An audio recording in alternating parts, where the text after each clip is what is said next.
Hi everyone, my name is Adriana and Garrick, founder and CEO of Little Words Project, and welcome to our series, Words Matter, the show where we interview key members of our community while doing our favorite activity, beating bracelets. Today, we are joined by Victoria Garrick Browne. Victoria Garrick Browne is a TEDx speaker, mental health advocate, podcast host, and former Division I athlete who has amassed 2 million followers across social media, where she's known for her Unfiltered campaign, #RealPost. Victoria first began sharing her story of how she battled and overcame depression and anxiety as a student athlete in her 2017 TED Talk, The Hidden Opponent. She delivered the talk as a sophomore member of the University of Southern California women's volleyball team, where she was a 4-year starter, Pac-12 champion, and finished her career with the top 5 most digs in program history. She has been featured in the New York Times, the Players Tribune, E! News, People Access Hollywood, and is the founder and CEO of a mental health nonprofit, The Hidden Opponent, which was recognized as a standout resource for athletes by Kobe Bryant in his novel, Geese Are Never Swans. Victoria now tours the country, speaking at universities throughout the country in hopes of destigmatizing the conversation around mental health and encouraging all people to be their unfiltered selves. Victoria, thank you for being here. Thank you for having me. I appreciate this grand introduction. I'm honored to be with you. Oh my gosh, it's honestly, it couldn't be more perfect. I was saying before we got started that I try to dress for our guests, and I'm dressed basically identically to you without even realizing what you were wearing. I promise I did not stalk you this morning. Did you even post about it? No, you killed it. Okay, we're literally matching. You did me better than me. Which I do not accept, but thank you for saying. Okay, so we already kind of went through what we're going to be doing here today. We're going to be making a bracelet together, which I think is, just what we're all about. And by I think, I know that to be the case. So you have selected your word. We'll talk about what your word is at the end. So if you want to start picking your colors, and I can kind of get into some questions. Amazing. And kind of go from there. I love this. This is my dream. Let's talk about mental health and have crafts. It's literally perfect. I know. I was like, oh, maybe I have to walk her through the process of making a bracelet. And then I remembered you're a Swiftie and you basically can make bracelets in your sleep thanks to the concerts. But I have to say, I love that. And it really was like a beautiful period of time for us to see people just getting it, right? Yeah. Getting the importance of not only wearing a little, I'm going to call it a little word, a friendship bracelet, but also passing them on. Yes. Isn't that such a beautiful part of And I have concerts? to tell you about the first time I ever discovered Little Words Project. Okay, please. I gave a talk at Springfield College. Okay. And it was a Division III. I was out east and I spoke in front of the whole athletic body. So I was nervous, lots of pressure. And it was in the beginning of my speaking. And after the talk, I said hello to some of the athletes and got to meet them. But then one particular girl came up, and it's like I don't even remember exactly what was said, because all I have vividly is her saying, I want to give you something, and me being like, oh my God, that's so sweet. And off her wrist, she takes off a Little Words Project bracelet that said brave. And she said, I want you to have this. And I was like, no, it's yours. And she was like, no, that's the point. Like I feel like my brave phase, I made it through, and now I want you to have brave because of what you did. I literally started tearing up. Aww. I still have it. I wear it when I speak because I want to pass it on to the next person. Oh, I love that so much. And it just blows my mind when I think about why this whole thing started, and the fact that there are the people who get it, and that they can say the sentence, no, this is what it's all about. It gives me chills, because that is it. It's all about not only wearing something that'll lift you up, but then taking a moment to think about the other person and literally removing this vehicle of kindness from your wrist and passing it on. It's powerful. I do it all the time with our advocate bracelets, I love that. All the time. Yeah, your advocate bracelet, which by the way, sold out in 9 freaking minutes. It was the fastest selling partnership we've ever had. And of course, you being you, rather than there being a percentage that goes into your pocket, you put it all into your program and into your nonprofit, The Hidden Opponent, which I just am so impressed by. And being such a reputable, at this point, you're a full-blown, I mean, it's probably weird to call yourself an influencer, but you're a full-blown content creator, influencer, public figure. And you could be leveraging that for anything, especially personal, gains, but you really do put most of your energy back into what you're trying to do with The Hidden Opponent, which I just am so impressed by. And It's very, very admirable. I just care so much about relationships. I think about the people who impacted my life, and who especially were there for me when I was in college and I was going through my depression and I was struggling with food and I was anxious, and it was people and relationships that did everything for me. And so that's always what I'm trying to do, is create impact, hopefully inspire, build relationships, to kind of give back in the way that people give to me and still continue to. Yeah, I love that completely. Okay, so you kind of just brushed into it a little bit, but why don't we kind of dive into a little bit of your story, right? So you played Division I volleyball in college, and throughout that time you struggled with your mental health and body image, as we know, because you've been so open about it. And I think that's one of the things about you that makes you so real, and probably what inspired the whole Real Post, Real Pod, everything about you. So can you tell us a little bit about that journey, how it's shaped your perspective on mental health and body image issues, and how it's impacted the work that you do today? Certainly. I never sought out to do anything like this. That's literally me. I didn't even know. I could never have predicted this career. But when I was a college athlete, while it was amazing and such a rewarding experience that did so much for me in life, it was incredibly challenging.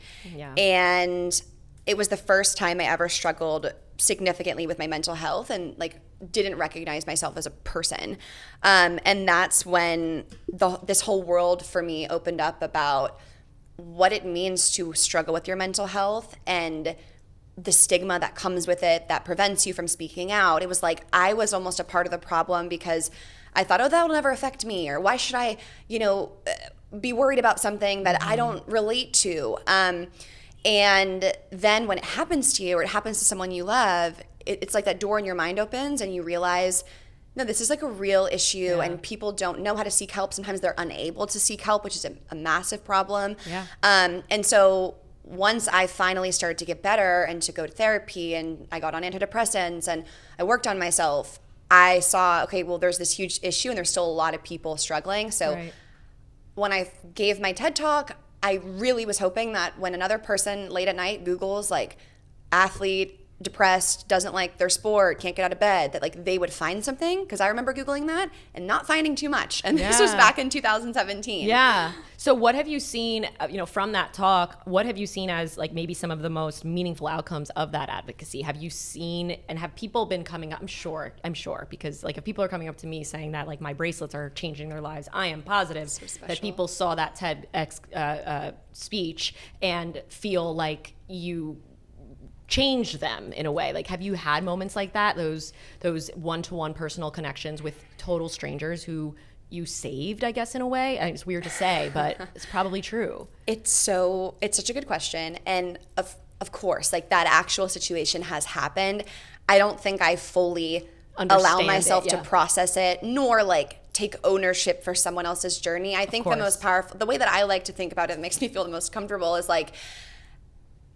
I could be maybe one domino in someone's life where they saw my talk, they saw a post, they saw a TikTok, they listened to an episode of my podcast, Real Pod, and then that was a domino that encouraged them to have this conversation or to reach out or to search this thing or get this book. And then that, it's created the change. And so I feel it's so special to be a part of the journey, but I always remind people who say anything like that to me, I'm honored to be a part of your journey, but you're doing this. Yeah. You did this. Yeah, this is your story to tell, and your story to write, really, at the end of the day.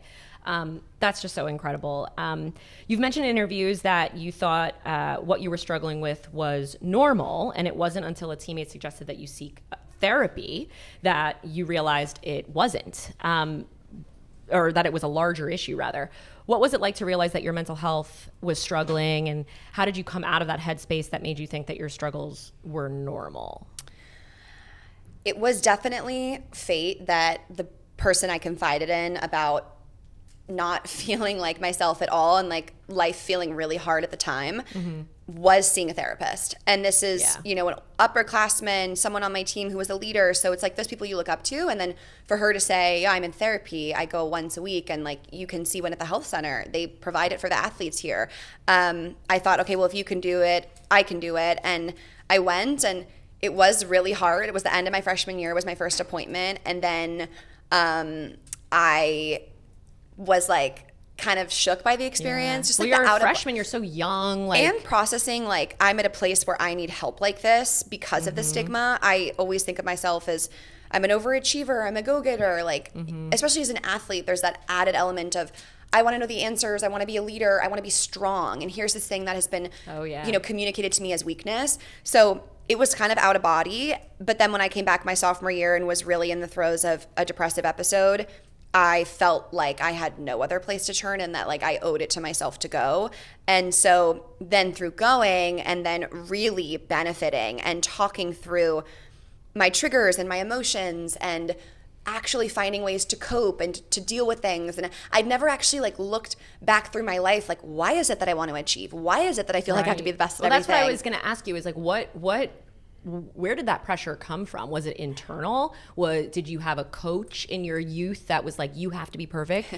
Yeah, great question. And my parents are the best and really never ever made me feel like I wouldn't be worthy or loved if I didn't achieve things. So it's amazing. It definitely did not come from family. I think that I grew up in a neighborhood that was all about success. When you, I think a lot of your hometown and you look at everyone's Christmas card and you hear everything at school and it's kind of like this really intense pressure to achieve. Yeah. And I think also like naturally I played sports and I was social, and I think when you do receive praise for doing a good job, it's like it feels good. So you want to do good at the next thing. And so I think it was just a really natural evolution of I'm good at things, so how can I be the best at them, and then how can I stay the best? I think a lot of it was just like innate. I do think we like that whole nature versus nurture. Like I do think part of my nature is ambition, and I never sat back to reflect on like, oh, how can this hurt me? Because we praise hustle culture and we praise the grind, but the grind can be really detrimental and toxic. Yeah, absolutely. No, I relate to that so much. My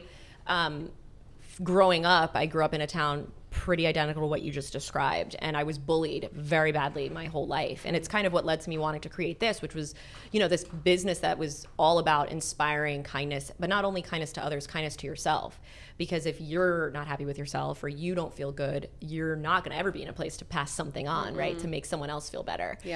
So I just can relate to that. And then feeling like there's so much pressure from without that it almost becomes pressure from within. And I have the same exact situation. Very, very supportive parents, and never had it come from outside. I was always the hardest on myself. My mom used to say, you're your own worst enemy. And it's so true. And with the parents thing, it's interesting. Like it can also be that like you want to make your parents proud. You want to work hard for them. It's like they never actually tell you that you have to achieve, but you want to because it's like you feel like that's what you should do because you love them so much. But also because we probably had this innate sense of like we needed external validation for so long. And for me, it came from this feeling of never being accepted, never having community, never having someone look at me and say like, besides my mom, literally, and my dad, you're doing great, or you're amazing, or you're, the best, or what have you. I was always like seeking that. So it led to a lifetime of looking for that external validation. And like you just said, seeing when you do something good, or when you're, successful in academics or successful in sports, that you're gonna get that validation. You just put more pressure on yourself to get it, because it becomes like an addiction, if you will. And I relate to that. Like when it came to my body image issues, I felt like I was always seeking validation online, like posting an Instagram photo that was in a bikini because I wanted people to comment and say like, my body looked good or I looked pretty. And like, I really think about this one time in college where I felt so not myself, and I was really struggling with my binge eating disorder, and I was on an away trip and it was pouring rain. I was in a hotel room and I just wasn't enjoying life at that time. And I went in my camera roll to find like some bikini photo from like 3 months prior. It's not how I looked then, and I posted it as like a throwback because it was like I was craving that hit of validation. Externally. And I think once I really realized that I was doing that, I think we hear about it all the time, but then when you really think about an example in your life where you're doing it, I then thought like, that's not me. Like I'm someone who is confident. I hype myself up. I love a challenge, yet here I am constantly seeking validation from people outside me. And that's what really inspired me to create a big shift on social media with no Photoshop, no filters, no Facetune. And that's when I first found you. Really? Too, was one of your videos where you had a Facetune shot and then you quickly showed what it actually looked like. Yeah. And you started doing that because I'm admittedly not at all an athlete. I am the opposite of an athlete to my husband's chagrin. It's okay. You're a badass business owner. Thanks, girl. The athletics just didn't make it into my body, but I relate on the academic excellence level and like what you were trying to achieve and accomplish. That's where I first found you, is seeing that body image stuff. And I'm like, I love this. Like, I love seeing someone finally just being real and showing us the truth of what's out there on the internet. Because I always say, like, I grew up, I had this like thin, like I almost felt like I was being naturally thin was almost a blessing and a curse, because I never had to take care of my body. I would not treat my body right. I still to this day, like, sometimes prioritize like success and, you know, burning the midnight oil rather than like taking care of my sleep hygiene, taking care of my eating. But you know, that's also like, I talk about this, or I've been having these conversations with some of my friends because I've been thinking about like the endless hustle and the endless growth. And like, we live in a world where that is our world. So it's partly being like, okay, forgiveness for myself, because like I'm in this world, I'm in this system, literally everything and everyone is encouraging me to keep going and grinding and hustling. So it's like having the awareness and then recognizing like that can be a good thing. Like, I'm sure you like, if you didn't have that, Little Words Project wouldn't exist, and it's done so much good for so many people. Yes. But also recognizing, okay, when does this like desire to keep climbing, like when does it not serve me? Yes. And when do you take breaks? I think life happens in seasons, right? So like, when are you going to spend time focused on you? So we're going to run through some quicker questions that have to do with words, because obviously this is Words Matter, and the words you tell yourself really matter. For those who are struggling with their mental health or body image, what advice or word would you give them to start their journey towards healing and self-acceptance? I would say worthy. That you're worthy of having the conversation, you're worthy of telling someone, you're worthy of taking up the space, you're worthy of seeking the help, you're worthy of the journey of still being here. I mean, it can serve so many purposes, but oftentimes people feel like, you know, what's the point, or no one will care, or I don't deserve, or I shouldn't feel. It's all these invalidating thoughts that we have in our head. So worthy. I love that. Okay, so if you could give yourself a bracelet, your younger self a bracelet, what word would it be? My younger self.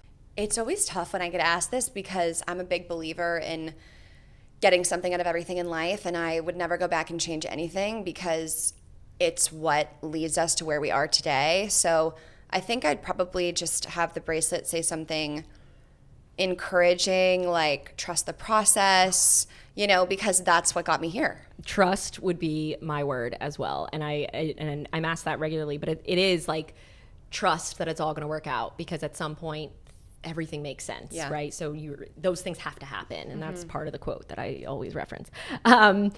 So you've added 2 more words to your collection with Little Words Project, from our initial collection launching Advocate, the initial bracelet that was literally the bestseller. It sold out in minutes, which I think I said earlier on the podcast. Thank you to the community who bought those bracelets. Seriously. And that's your community. And this is what I'm talking about. These people are like diehards for you. Like, people just love you. And I think it is the realness of it all. And as a fan of yours personally, I can't get enough. I can't get enough of you. I can't get enough of you and your husband. I think Max is hysterical. I love you talking to him about Taylor Swift. It's the funniest shit on the internet. I show my husband regularly. I'm like, oh my God, like you guys are just, it's enviable. And you share so really all of the things that you go through in your life, from your friends, dating, and everyone's hooked on their waiting with bated breath for like what happened with Obs and Wood. Like, I love you, Adriana. I literally love I'm gonna that. send her this video. She's gonna love it. But it's true, because like, and I was listening to the episode of you interviewing them, and they're like, no one cares, and we're like, no, we do. And like, that's your community. There are people lined up outside of the store right now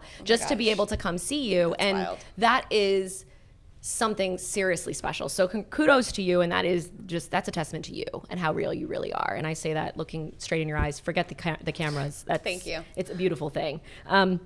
So you added change and you added athlete to the collection. Can you just talk a little bit about why you chose those words, and how you hope they can inspire your community and ours? Yes. So, you know, with the success of the Advocate bracelet, I know we wanted to make a 3-stack and find 2 words that would go perfectly with this and with the mission of the hidden opponent. And obviously all the work we do is centered around athletes, that being my experience and that being a community that I know can sometimes be uniquely stigmatized. So to have the athlete bracelet, I think is badass and empowering, and I know that they're going to love it. And then the change bracelet was kind of the perfect third to bring it all together, because that's what we're really trying to do, is create change. And I love that this word can mean so much to so many different people who are a part of this conversation, you know, the things that they want to change, things that they want to see improve, that they want to help for the next generation. So the advocate, athlete, change trifecta is